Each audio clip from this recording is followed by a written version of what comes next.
Good morning, everyone, and welcome to American Scousers Morning Coffee or Tea with American Scouser. It is a Monday morning. We are back in action, and as always, it's Monday.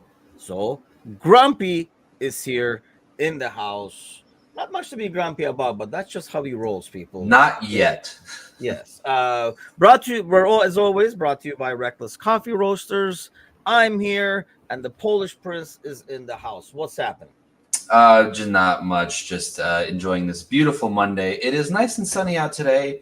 Michelle and I got some new patio furniture, so we were out there this morning with a nice, cool little breeze, enjoying a little sip of coffee. It really feels that much better when you're able to enjoy a nice cup of coffee outside. That's With what I new learned. patio furniture. Yes.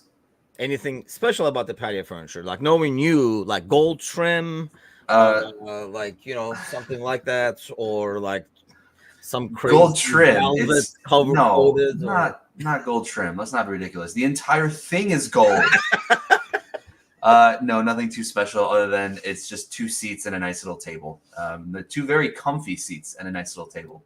The bistro setup you got going. Yes, yeah. The single, not the single life. The couple life where you can get away with the bistro sets. Well, enjoy it while you can, buddy. Pretty soon you're gonna need like a big ass sets of freaking patio furniture for all the people, all the little princes, future princes of the house, and princes and princesses, I should say. First things first, let's start with this. We have, as the account says, and that's our account.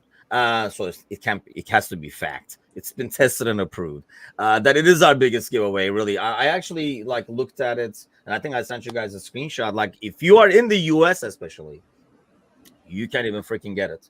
But through the the Liverpool official websites, the thing is like well over $1,000. But even if you had more than $1,000, you can't get it in the US. At least I think you can in the UK. I'm assuming maybe they don't ship it or something like that over here. But so do check out our story for details there if you have not done so already. I know there's a lot of people watching us on Instagram live this morning as well, because we are on Instagram this morning as well.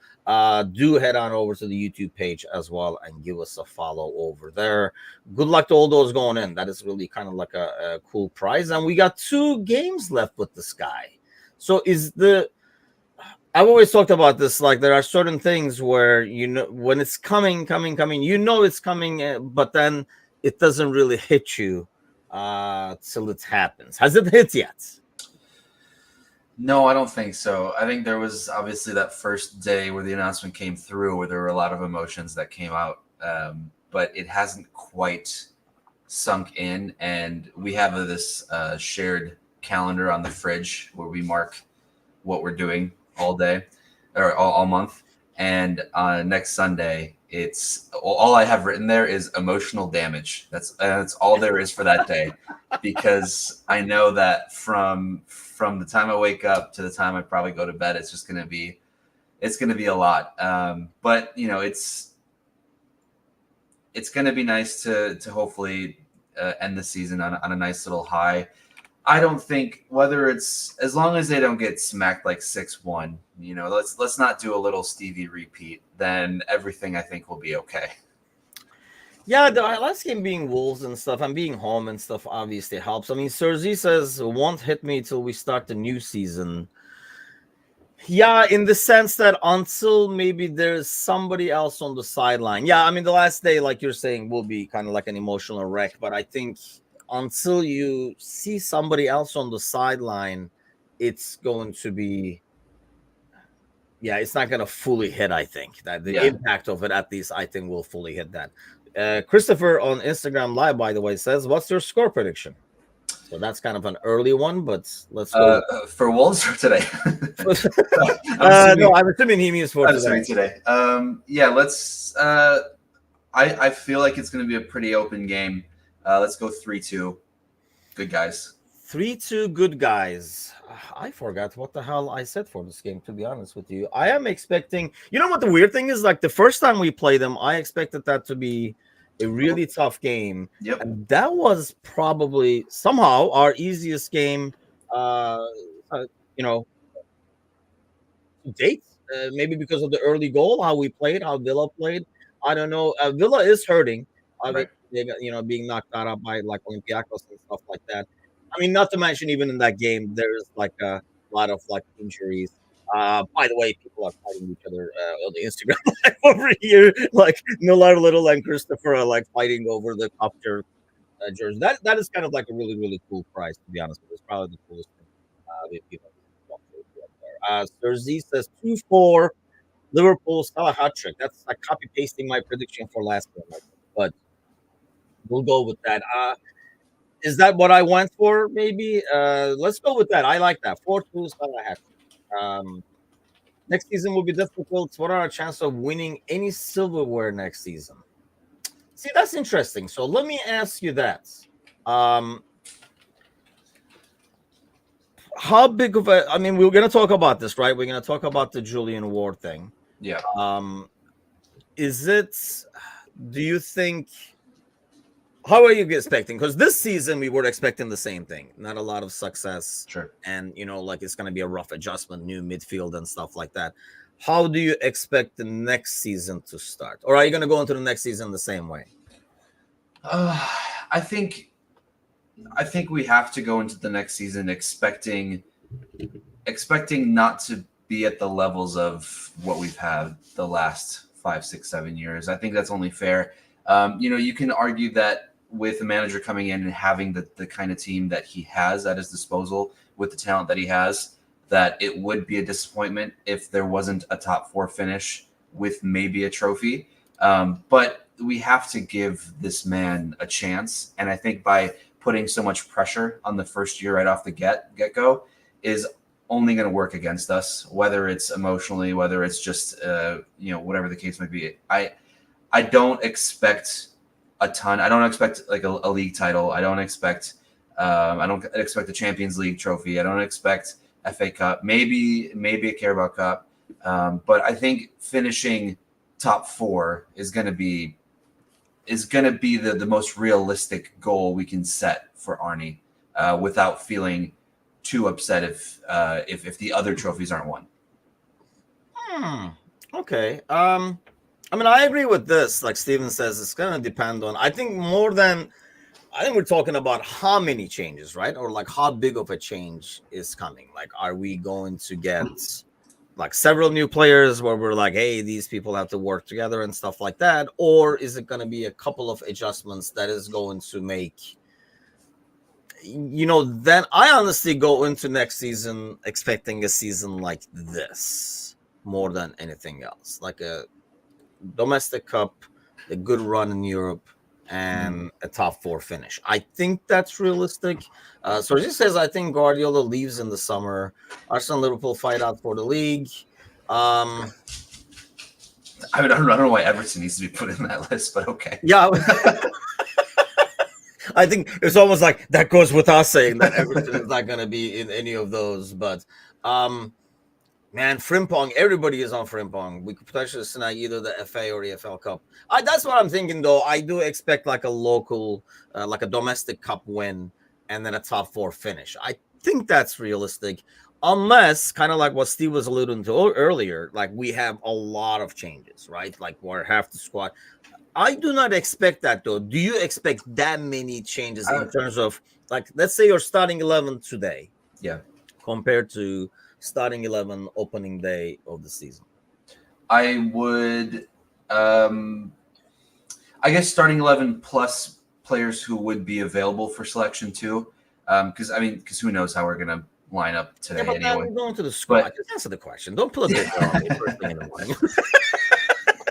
Out of the 11, do you expect 5 new players that are like never been here? Let's go that way. Like Okay. I would expect, let's say at most, I think 2 to 3 new names that could be in the first 11.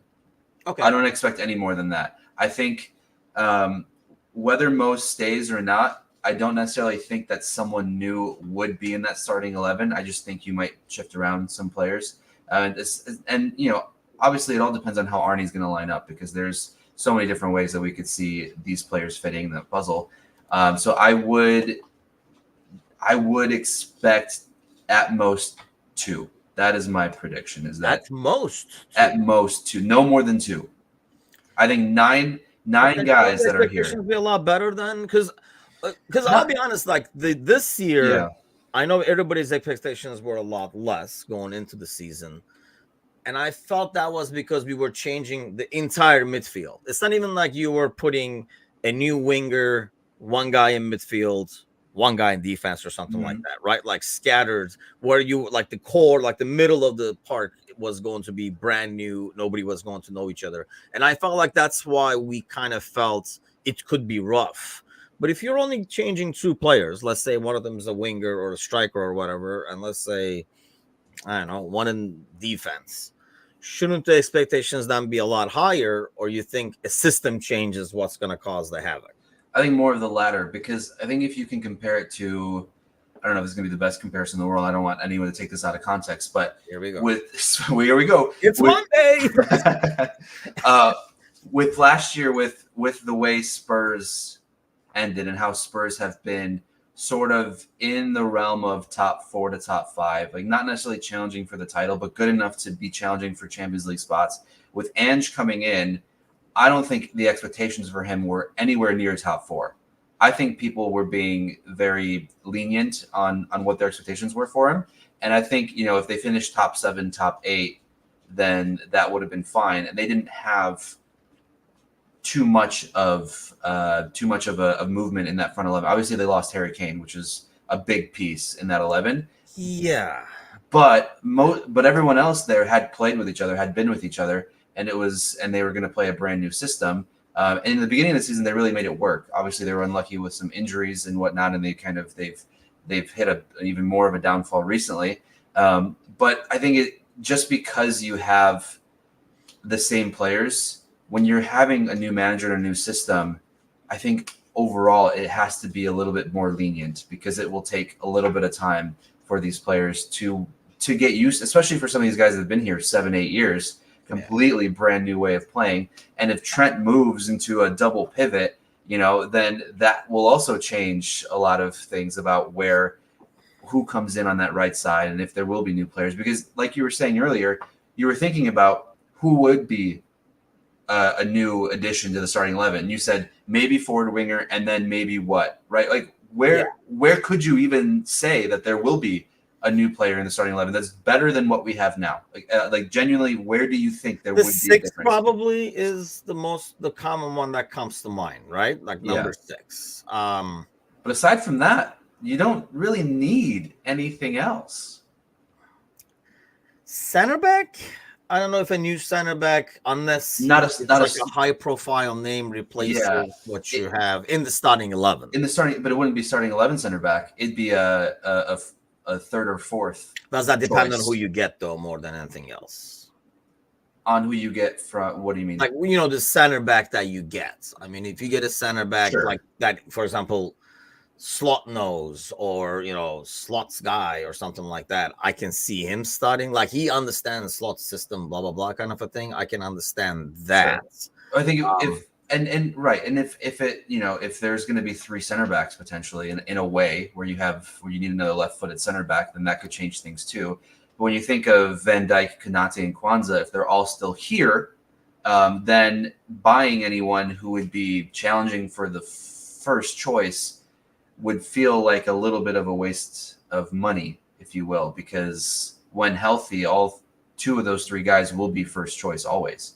So I don't know. I just feel like there's money.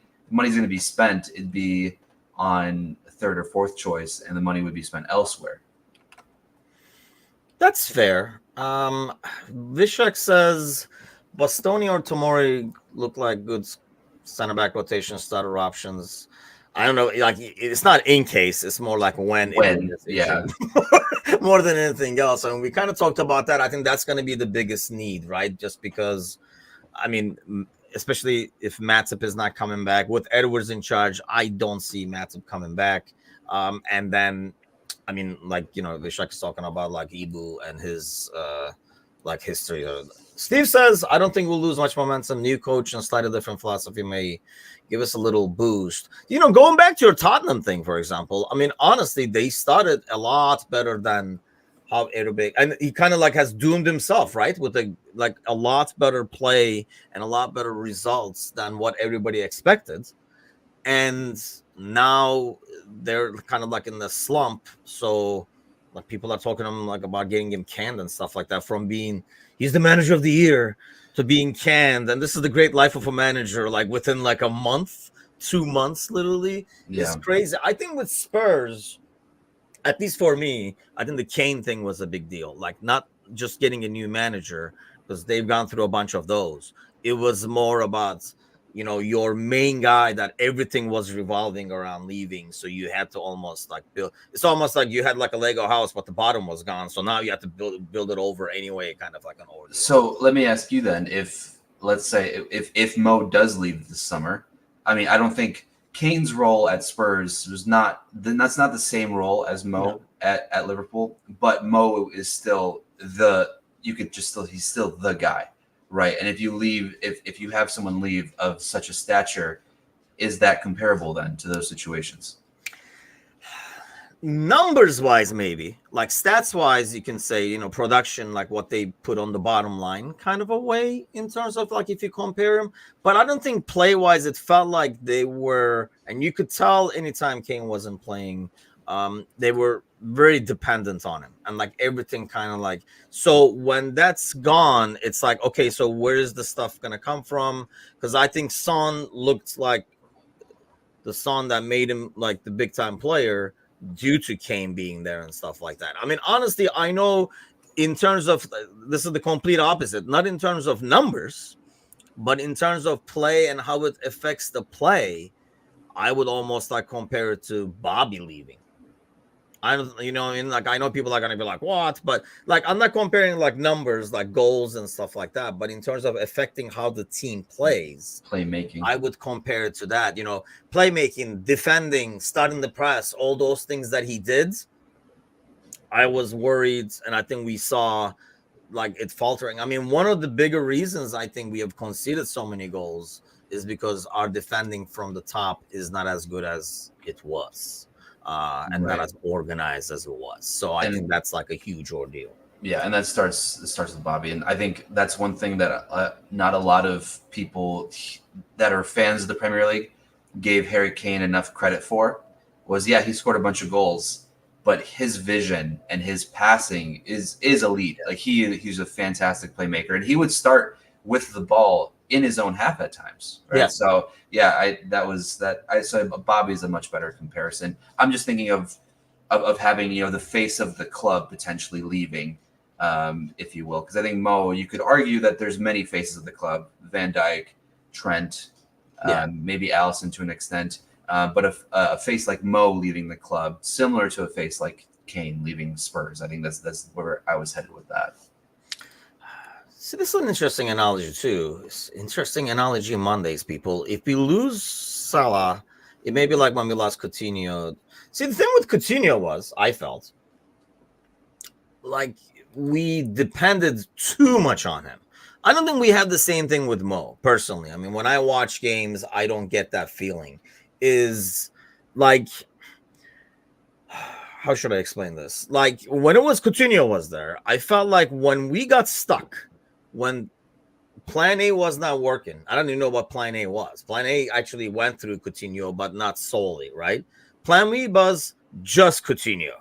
And it was just like, like give the ball to Coutinho. Well, make something happen, and, that's what you relied on. And then sometimes I felt like, he would try too hard and stuff like that. And I thought there was like not enough movement for him to do anything with it when he got the ball, because including everybody in the stands, half the team stood there and watched to see what he's going to do. And that's why he was the magician, because you have to pull shit out of his ass, basically, sometimes to make things happen. And I don't see the same thing with Mo. I don't think it's a matter of we give him the ball and be like, well, there's so much movement still. There's so many overlaps still. I just see like a totally different style of play. So I don't think we're as dependent. But when you look on the bottom line, in terms of like numbers and what he brings to the table and stuff, that's where you might start missing him and say, hey, how about who's going to fill those numbers? I think it's. Go ahead. Oh, sorry. I think I was gonna say it really quick. I think it's almost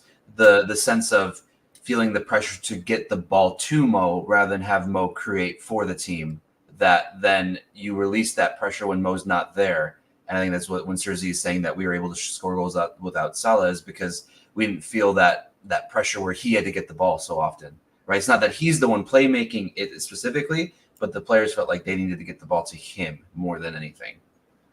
Yeah, that's fair. I don't know who, Vishak. I think that's the problem, right? There's going to be a lot of FC24 signings and theories going to be going out there. By the way, Vishak, if you're doing FC24, you got to join our Discord channel and join in the festivities over there. And by the way, if you're on our Patreon, the Polish Prince and myself are doing a co-op over there for FC24.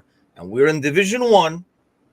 In our first run, by the way, we kind of cruised through to Division 1, and we're almost there. The title is in our sights, so we got to finish that sometime. Off of Vishak's comment there, Jakub Kaminski, I would not trust any Polish player right now. And this is coming... Spoken as a Polish guy. Spoken as a true Polish. Yeah, I wouldn't go that. If we go any direction, it would be Nico Zalewski, plays at Roma. But other than that, I don't feel very good about many Polish. Who was the player you said? Nico Zalewski. Oh, okay. I thought you said Szymanski for a second, and I was like, no. No. He can stay in Turkey. Yeah, I mean, I'll be honest, though. Like, Szymanski, in terms of work rate and stuff like that, Klopp would love Szymanski.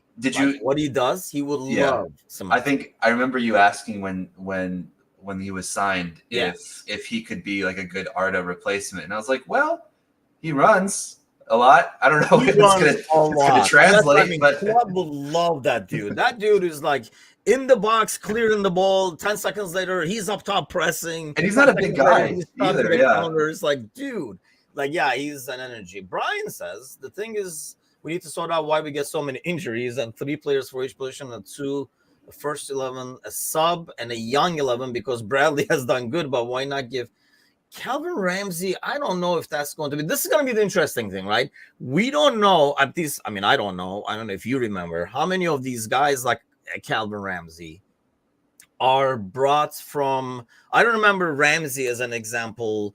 Was he brought by the Edwards gang or was he brought by the regime after? I cannot remember that because that will really, I think, Brian, determine his future more than anything else with the club. Because I think, Edwards, if Edwards brought him when he was around, or Ward, they can be like, yes, I like this guy because of this. Trevor says Calvin Ramsey does not exist. Yeah, I mean, that's probably his cousin.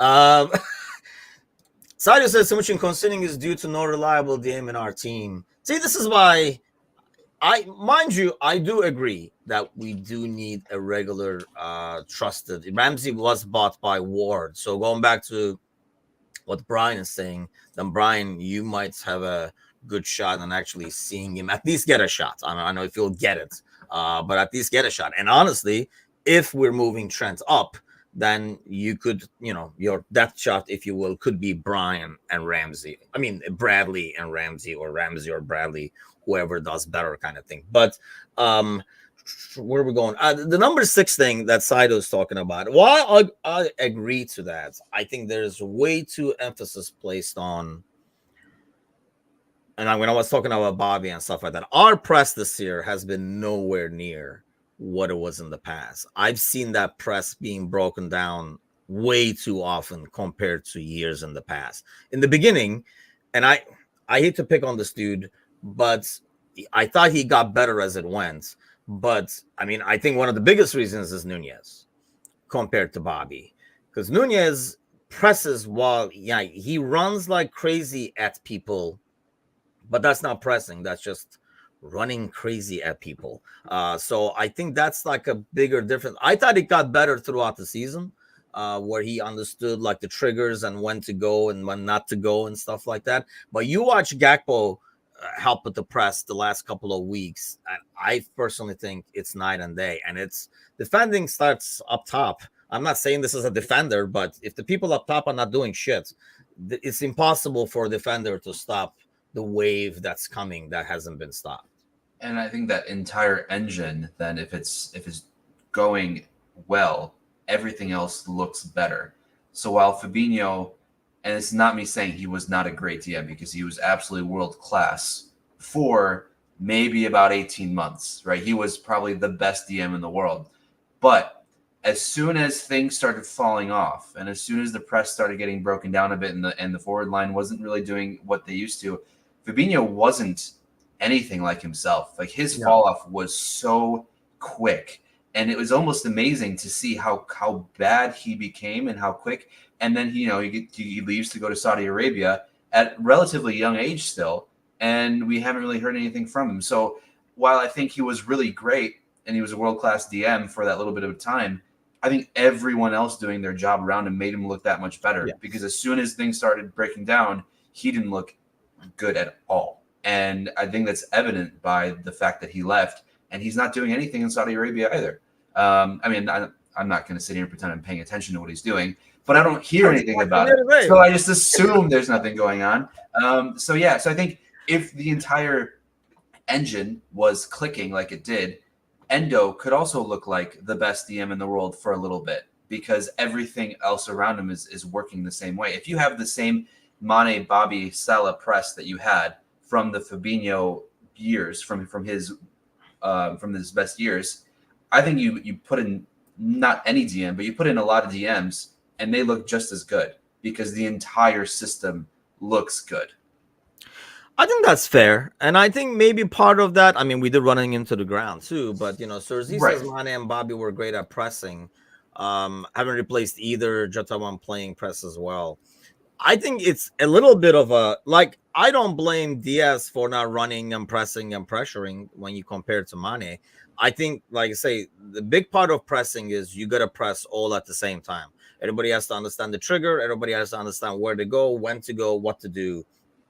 And I think it's a lot easier when you have the same three guys playing forever.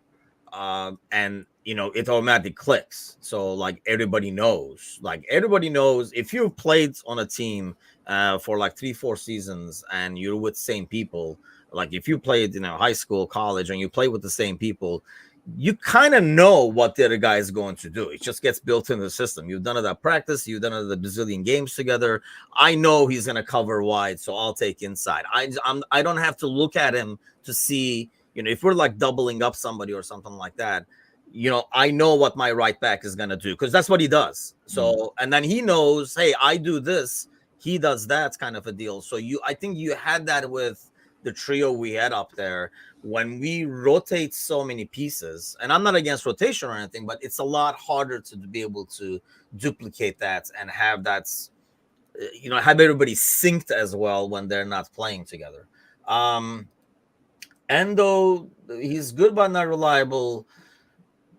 What's up with this height discrimination? Why do we need somebody taller? You know what? I take that personally. So I think here's the thing. I think Endo is a great player, and I've talked about this before on the Monday podcast, and we actually, slightly disagree with Bickler on this, but I feel like Endo is better suited for a Milner-like role. And he's a perfect player for that, especially if we have the lead and stuff like that. You can put him out there, get some people rest, and then he will stop balls. He almost plays like a sweeper in midfield. When we have the lead, it's a lot easier. When we do not have the lead, I don't think he brings much to the build-up play.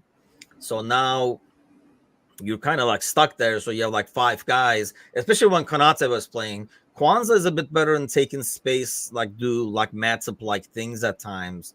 But then, if you have Konate there, who does not do that a lot, you have 5 people in the back. I mean, Van Dijk is not going to leave. He's waiting for the diagonal. So it's very hard to break down a defense sitting down. So I do think in number 6, and I think that's why we played Mac number 6 a lot of times. Do you think that was more of a trust issue, or because Endo did, once he started, he did kind of grab that spot?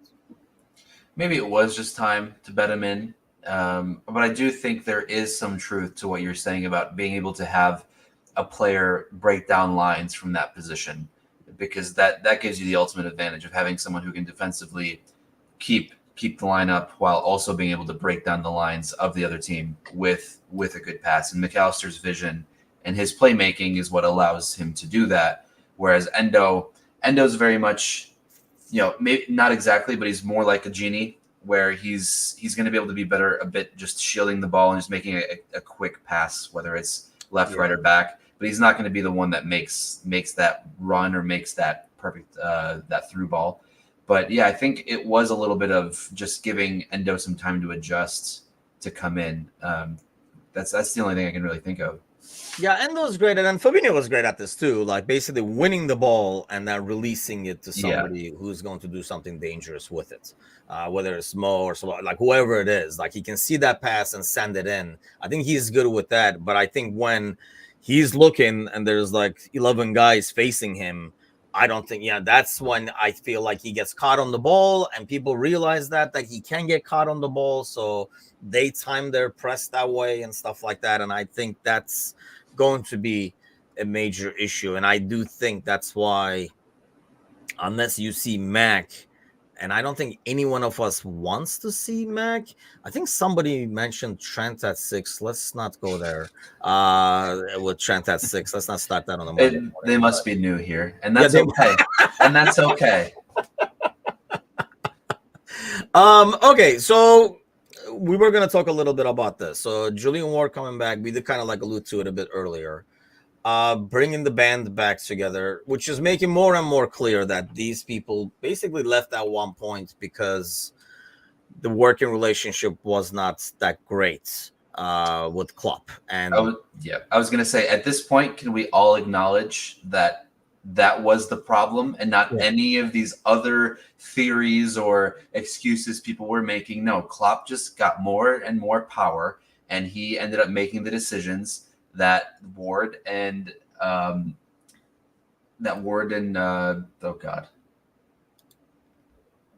Edwards and Edwards. It was just good Monday morning. That Ward and Edwards didn't want to do. I'm sure Ward and Edwards, they wanted to sell Genie. I'm sure they wanted to not extend Hendo. And once you get the manager to override those decisions, then they're sitting there going, well, then what are we here for? And so that's what it is. Yeah, Lisa's afternoon red. See, that's why it's a morning coffee or tea show, because it's probably a good time. There's never a bad time for tea, mind you, but it's probably a good time for tea in the UK over there. So let's go this way. I understand that, and I'm okay with that. I mean, like, people take that as a negative thing on Klopp. I mean, I don't know. Like, if you are, I understand why a lot of people will. I realize everybody has their role, right? This guy is going to sign guys and manage, but I can understand why a lot of managers would want to have more control, because if they do not, I mean, it's almost like you're a chef, but somebody else is buying your ingredients all the time. Right.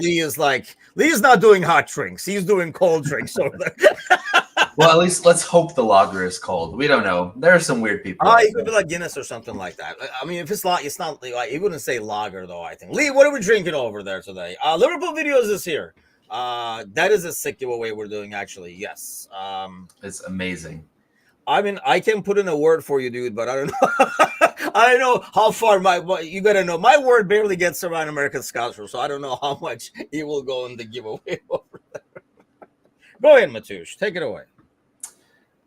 Putting in a word for Liverpool Videos? No, putting in buying the stuff for the chef. I mean, if you're a chef, you want to get your own ingredients, and right.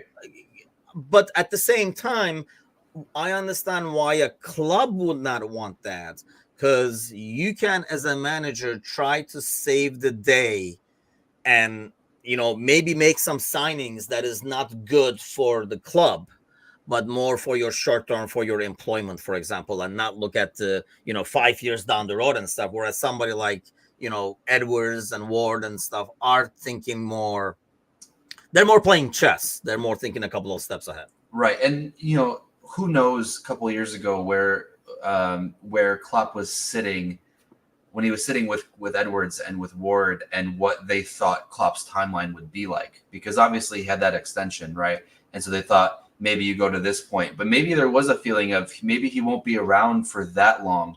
And so Ward and Edwards at that point were like, well, if you're making all these decisions right now that are good for the club very short term, what is the club going to look like after you're gone?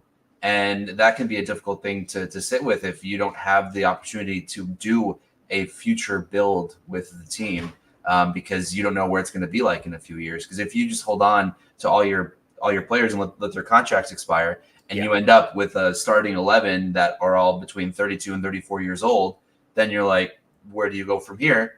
You could have had that taken care of before. Then yeah, it's very much like being a chef and having everyone else buy your ingredients for you. Like, yeah, make a menu out of this. And he's like, okay, well, I gave you a menu before. They're like, no, you got to make a new menu now. Like, well, then what's the point, right? Yeah, I understand that. It's red stripe, by the way. That's good stuff. So Lee's got it going. It's a bit too early. If I drank red stripe at 9:30 a.m., the word would get out pretty fast over here. Yeah, we were just like, okay, Liverpool video says a theory too about like Julian Ward coming back. I think I understand, like I say, and I'm not putting it against Klopp or something like that. I think people were like, no, that can't be. They can't be in a world where Klopp doesn't get along with people or something like that. Like, they made it sound, I don't think it's necessarily a bad thing. And I understand why a manager would say, because he has a different philosophy of like doing things. And honestly, the guy, if you were in doubt that this happened because these guys were not able to work along with Klopp, if you were in doubt, the guy who replaced them should have told you. I mean, it was pretty much like a puppet regime. Don't want to go political here, but it was like a puppet regime in charge instead. And it was like Klopp's guy. And it was basically him making the moves. And I think if you look in the bigger picture of players, it's not like they did a bad job. The midfield rebuilds was because of that. But having said that, does that make you think that there will be a lot more changes? Because maybe these guys were like, we would have never bought some of these guys. And that's the tough part, is how do these guys value those who just came in? Apparently, Nunez wasn't a Ward person, so who knows what that's going to be like. McAllister technically was a Ward signing. I think I just saw that earlier today. That I thought it might not have been a Ward signing, but apparently that was a Ward signing. So I think McAllister is fine. And it's not like he was going to be even considered to be leaving anyway. But when you are going to start this new regime with more of a coach on the field than a manager off the field, then I think it's going to be really important to see. We can go back and forth all this time about what we expect, but until we see the first domino piece go, then we don't really know what direction to expect. I know it's kind of a cop-out answer, a good Peter Schmeichel answer, but it's difficult. Anything can happen in these games. Yeah, I think you can see the quality in all of these players that were bought, whether it was by X or by Y. It's just really going to come down to who Arnie really trusts on the field the most and who he sees in his vision. Because then you might see someone like Carvalho come back and have a bigger role. You might see someone like Trent move into the midfield for a little bit. Who knows? So yeah, it's going to be very interesting. The one thing that when people keep bringing up the DM situation, I'm looking at the market and there really isn't anyone to bring in. I don't know. Like, everyone's making these comments about a new DM, but if you ask them to name a name, they'll either give you some random Brazilian no one's ever heard of, or no one. And it's like, yeah, really isn't much to do there. So I don't know where else or what else Ward and Edwards can do for this year at least that would change the makeup of the team that much. I think they'll take this year as a transition year again and then go from there. And I would really like to know, like, how much of that conversation. I mean, I'm sure a lot of conversation happened with Arne Slot in terms of like what they think of the current squad, and is the vision the same? I don't think Slot goes into work, and then June 1st or whenever the league starts, and they're like, "Hey, by the way, these 5 guys are gone," actually, kind of a thing. I mean, I would hope, and I would think they're on the same page in terms of what they're planning to do And it might be a case where they're like, yeah, we don't know about this guy, and Slot says, nope, he works perfectly for me. And there might be some players that really not work. I mean, work now and not work in Slot system. Going back to that whole trend thing, I feel like that's very, very possible, just not as a 6. I've given up the fight on that, because here's the thing: Slot's on big on D and like not conceding. I mean, that's like one of their biggest things. Feyenoord does not concede a lot of goals. So this whole we'll let the first one in and then we'll come back and score 3-4. I don't think that's his thing. So I don't know how great or how excited he's going to be as having a right back who doesn't really defend well and doesn't have the speed, like a recovery speed as much either. Like what probably he's used to. So I just don't think. I think it's very likely that he's going to go up to midfield. So you can see, there's so many pieces moving, and I think that's probably my biggest fear. But so you don't expect. I mean, Nunez, Sergi says Ward brought Nunez, so that probably kind of helps him. Edwards' team, hold on, Liverpool video says 60-page last year on Klopp. Spent 5 days observing the candidates. Oh, this is before Klopp came, I'm assuming Liverpool video says. I mean, yeah. I think he's referring to when they were hiring a new manager, they did a lot of research. They did, and then I think at one point there was a manager they were interested in, and they had someone sitting in a hotel listening to just a personal phone call that the guy was having with someone. Yeah. And they decided against that manager, whoever that was, because of how he was handling himself in that situation. And I think Liverpool video is meant to say that gives him hope that Schlott is the right man to choose Klopp's success. Or no, never mind. Yeah, never mind. Yeah. Yeah, I mean, yeah. I know what he means. Yeah. And I think we're all. I mean, we talked about this before. I think we even put a clip out on the fact that we're kind of like trusting the process. I don't think anybody can claim they know a lot about Slot or what he does and stuff like that. I think we're more believing in in Edwards and his gang, if you will, with like Ward and Hughes and stuff like that. That they know what they're doing and they're getting the right people in there. Yeah. So I think that's like a big deal, and I really want him to succeed because I feel like it will be a good working relationship. Lucho Magic is here from the giveaway as well. Well, good luck, man. I mean, there's going to be a lot of people, which I'm excited to hear that, they are kind of like hearing about us doing this giveaway. So join them, man.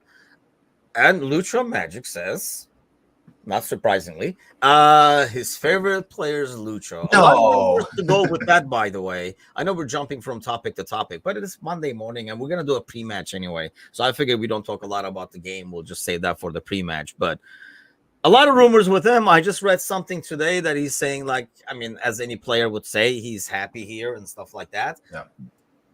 What do you say? Does he seem like he would fit and stay here? Yeah, I think he definitely has a place in the team. If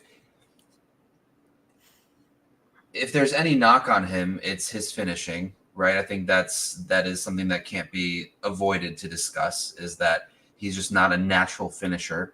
But he is a playmaker, and he does give you 110%. He gives you everything he has when he's on the field. And I think that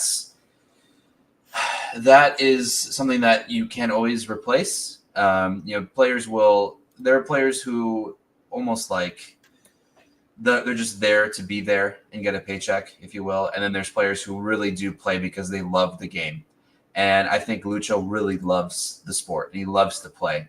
And he knows that, he's in this wonderful opportunity where he's able to make a living doing what he loves. And you can see that on the pitch. And I think that's something that we love to see. But that only goes so far sometimes, right? So if his head, whether it's true or not, and his dad talks about Barcelona and sometimes talks about PSG or whatever the case might be, all these fancy lights and whatnot, if his head is elsewhere, it's not the easiest thing to talk about. But while he's here, he says the right things and he does the right things and he plays his heart out. And I don't know if there's much else that we can complain about Other than his finishing. Other than his finishing, yes. Because, I mean, Vishak is talking about how he cooked Walker and Rodri, but the one that he missed from the Mo pass could still be... I don't care about him dribbling past Walker and Rodri if because he missed that one-on-one. If he drills that, it goes 2-1. That changes the season, man. Yeah. That does truly change. I could give a shit about that dribble in the 88th minute, honestly. This is a good one. Would you trade Doku for Lucho? I think it's the same thing. Yeah, they're both the same player. What? 6.5 a dozen. I mean, I feel like they're the same player. I think they have the same weaknesses where sometimes they start with the ball and they don't even know where they're going. So it's kind of hard for your teammates to know where you're going. And, you know, Mane had some of the same traits, though. Like, let's be honest. And that's what makes sometimes a player hard to defend because they don't really have tendencies. They're constantly, you know, out of the pocket scrambling kind of deal. So sometimes that is a strength. But I mean, first of all, you know, Lucho was talking about like all the hate he gets and stuff like that. Dude, like, look at all the hate Nunez gets. Like, these people who are especially online, social media and stuff like that, they're not really fans, or they might not like Lucho, or they might not like Colombia, whatever it is, right? So I feel like that's kind of like, I don't think that's like affecting his decision at all, because I think these guys after a certain point know that you're gonna get that wherever you go. I mean, if he goes, I mean, Coutinho got a bunch of shit when he went to Barcelona too. So I mean, it's like, you know, every player gets the stuff wherever they go. If they perform under expectations, you get some support, but unfortunately you get a lot of hate. We talked a lot about it last night. And then Cody Foss, who is also here after the giveaway, says, all I'll say is that makes me miss Mane a lot. And I know a lot of people said that, but not that Mane has done a whole lot since he's left either. I mean, here's the thing. I think people are going to be upset with this new regime a lot more because they're going to let some people go who were doing well. It's going to be ruthless. We're going to do like a lot of like selling while they're high kind of thing. That maybe was one of, and getting rid of when we need to get rid of with a season left and stuff, not playing our contracts. And we don't know. I mean, I don't know personally either, but I feel like, Mateusz, that was like the biggest thing with Klopp that they could not get on the same page with. They wanted to move, you know, Genie. They wanted to move certain people to like capitalize and get something for them at least, instead of just playing out their contracts. Right. I mean, and again, it's not like that is necessarily a negative on Klopp's end, because Klopp is very much the locker room kind of guy where he wants to just keep the same pieces around for as long as possible, which is why he didn't rotate so much. And you alluded to the fact earlier as well that when there was a lot of rotation in some of those games, the play really dropped off because those players were not the same engine that the starting 11 was. So it's hard to rotate because then you don't get the same sort of performances, you don't get the same results. So in turn, if you tried and replace any one of those pieces, it becomes a bit more difficult. So that's why he didn't want to replace those pieces. Yeah. And it's not like, you know, he had a similar thing in Dortmund too, right? The only reason he would have to sell players because Bayern would just handpick whoever they wanted and be like, all right, well now he's on our team. Sorry, that's it. Thanks for introducing him to us. Now he's ours. And so it's not a new thing that Klopp has.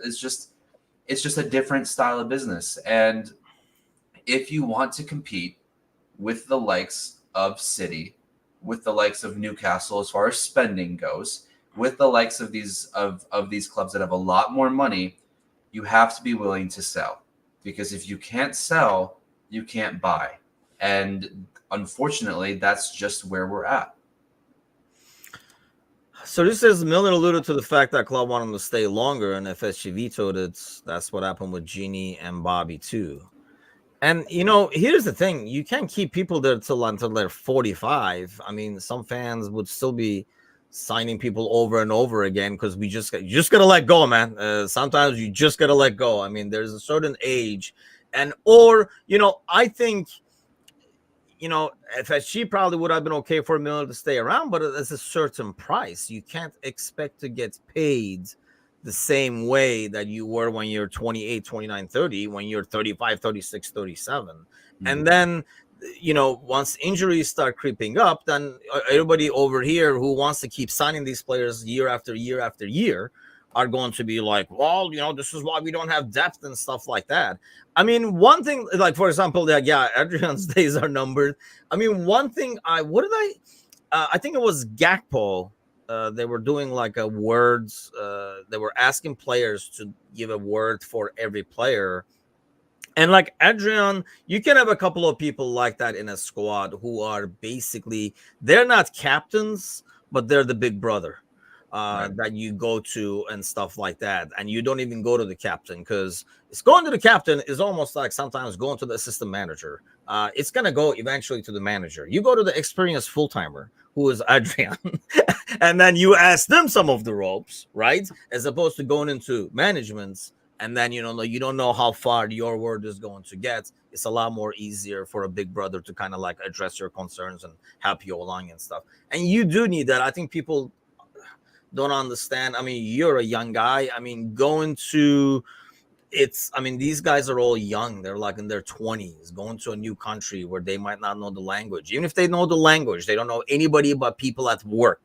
And this is not like you people where you go somewhere and you don't know anybody else by work, but then start hanging out with their friends. No, anywhere these guys go in Liverpool, people are all over them. So they can't just hang out and make new friends. So it's like a lot, their family isn't here and stuff like that. So it is a challenge. So you do need some people who are experienced to put a, arm around you and say, hey, man, it's going to be okay. You can do this, you can do that, and stuff like that. I'm going to get to football flashbacks question. He wants to know where we're going to go with American Scouts, or God knows. I like more of the technical players like Lucho, because, is Lucho technical? Yeah, I don't consider Lucho technical. I consider Lucho like skilled on the ball. He's flair. American player. Yeah, he's got the South American flair. He's not very technical. And I think, yes, it's one thing. It's to your advantage if the defender doesn't necessarily know what you're going to do next, but it's also a disadvantage for your own team when you don't know what you're going to do next, because what are they supposed to expect from you, right? So I think it works both ways.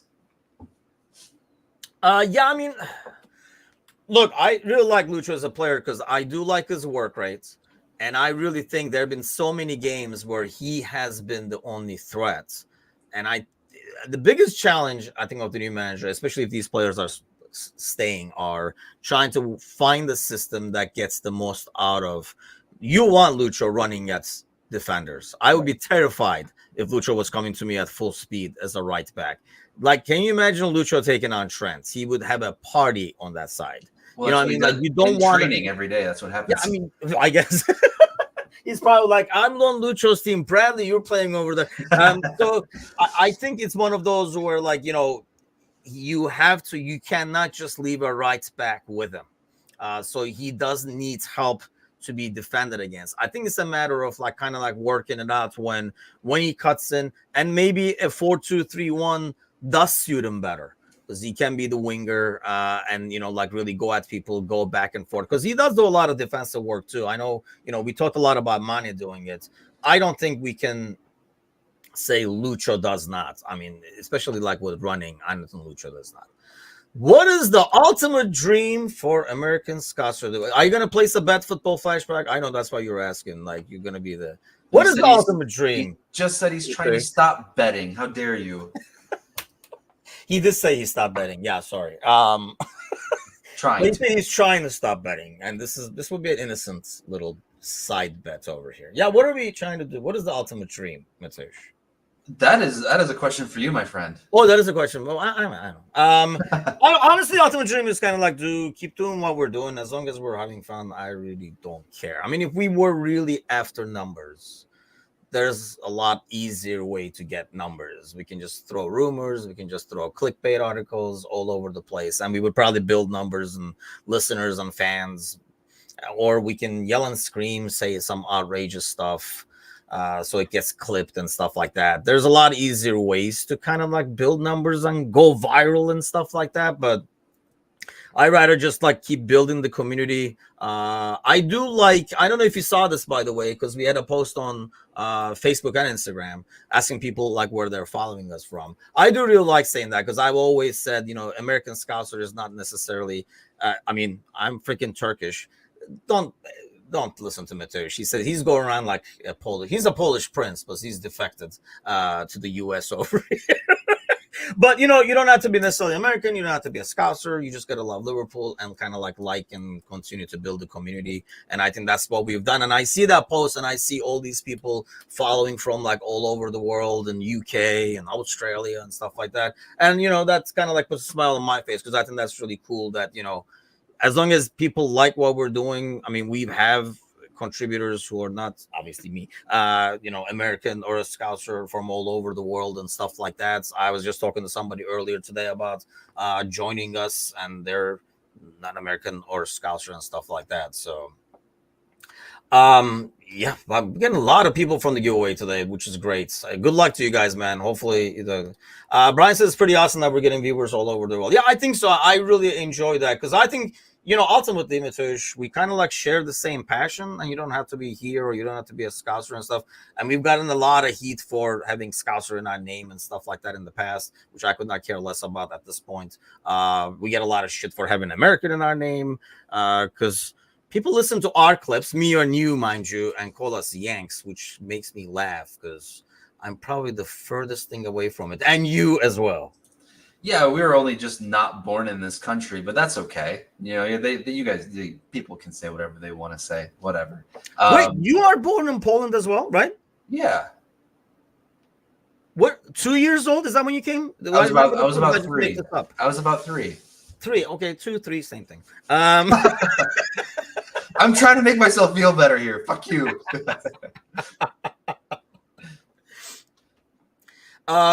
Yeah, I mean, I totally forgot about that. Actually, I thought you were born here for a second, but when I said that, I was like, that's right. The prince has escaped. Okay, this is hard. Like, I find these so hard, because it really depends on the system, what they're doing. The system, and then eras are hard to compare. But anyway, let's do it. Let's do it anyway. Lee says, this is the global fan base. Last time I checked, the whole world was fucked. Unfortunately, yes. This is kind of like an escape from that world. To me, at least. Honestly, and I think that's why we struggled when there was COVID and no sports, because there was nowhere to run. And honestly, all borders are made up, and people they try and feel superior to someone else because of where they were born, and that's all a bunch of bullshit. We're all the same. We're all human beings. Doesn't matter where you were born. You were born on the same planet. Clip that, assholes. Clip that shit, yes. Unless you're Turkish, then you're special.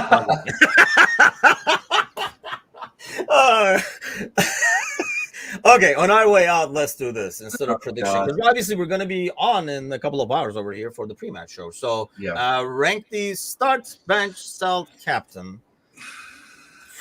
Yeah, see, like, it's going to be a crime if you pick Bobby over like Suarez or something like that. But you know what? As a bias of people who finished it here, or gonna at least finish their peak years here, I'm gonna be more biased towards Bobby and Mo, as opposed to people who left for other places.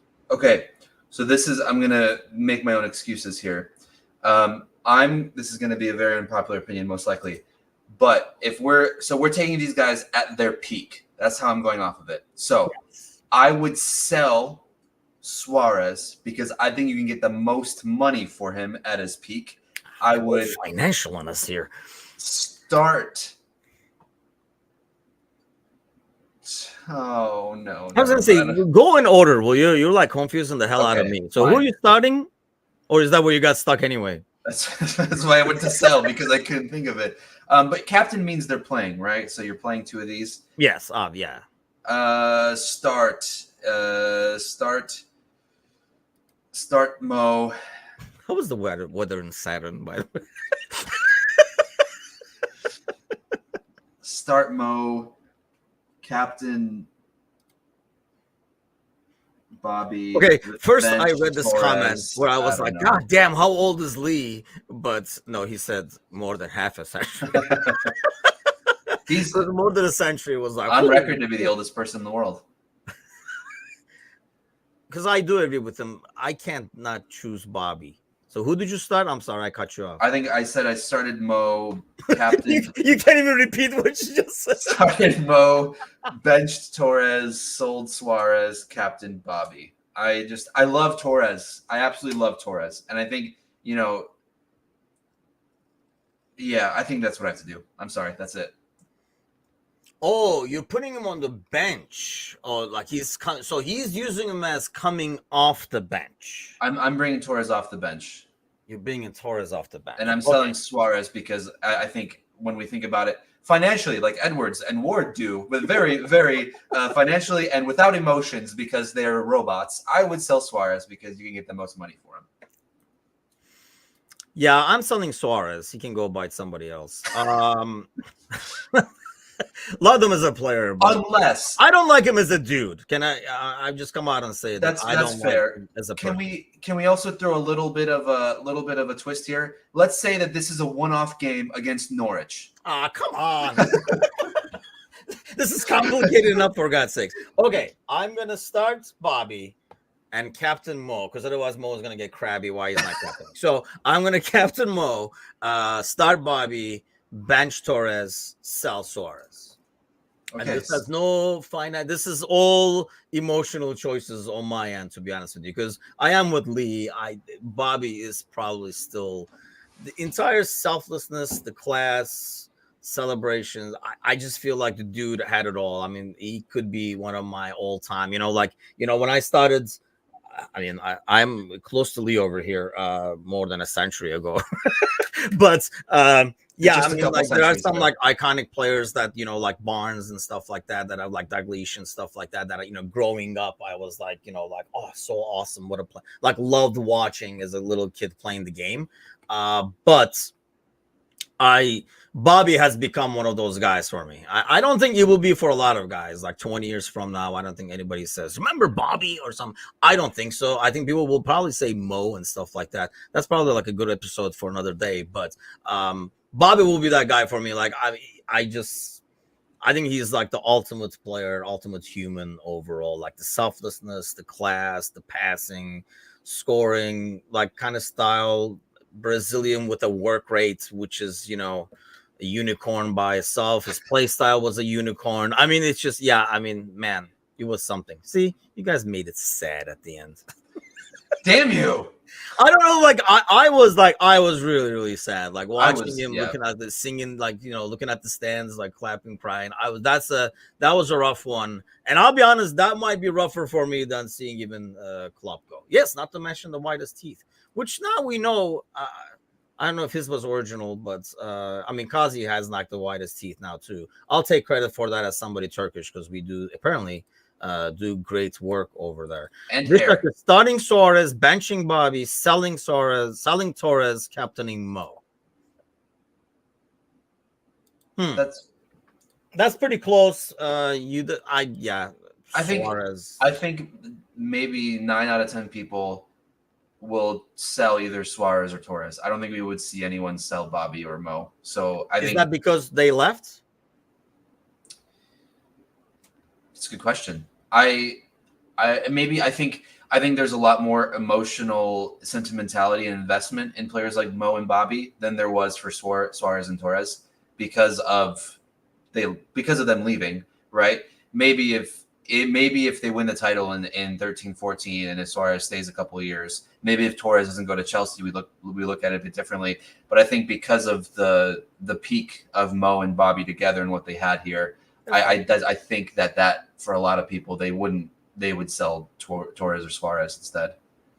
I think it's an era that has won a lot of stuff. I think that helps, right? Yeah, like winning covers up a lot of patches. Yes, I mean you can, as we always say, the era with silverware. I think that makes a huge difference. So, which is why City need to win the title this year, guys. I don't care what anyone else says. I know I hate to say it, but I think it's gonna be like absolute shit to see them win 4 in a row.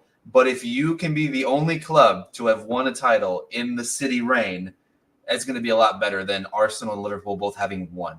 That hurts my soul to say that with how good this club was. The players deserved so much more than just one Premier League title. Yeah. And just to be the only club to win something in the City regime, I think it would be a lot more special than having it shared with Arsenal. Yeah, and I mean Lego heads celebrating, just it's so cringe. So let's not go into with it. And yeah, I mean, really, the Spurs game, right? I mean, that's basically what we're looking at.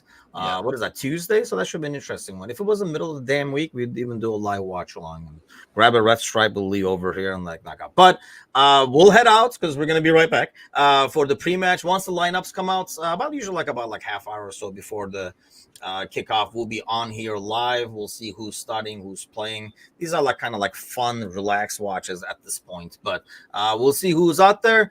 Thanks to all those joining, and welcome to American Scouser. If you started just following us, we are up to 748. So your homework before we go on the pre-matches, go grab somebody by the ear and say, hey, these guys are not American or Scots.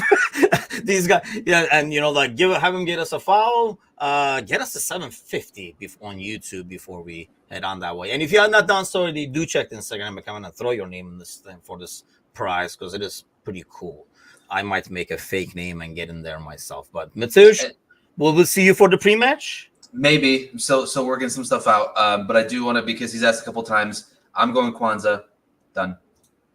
I'm going Kwanzaa as well. I'm going the same starting 11 that started the last game personally. But so in other words, if Michelle allows you to, you will be at the pre-match. That's how I'll take it. I forgot about some plans that we had, but that's okay because that's life. Furniture around. Okay. But hey, have a great day, everybody. We'll see you guys at the pre-match and up the Reds in 3 hours. We'll see you then. Take care.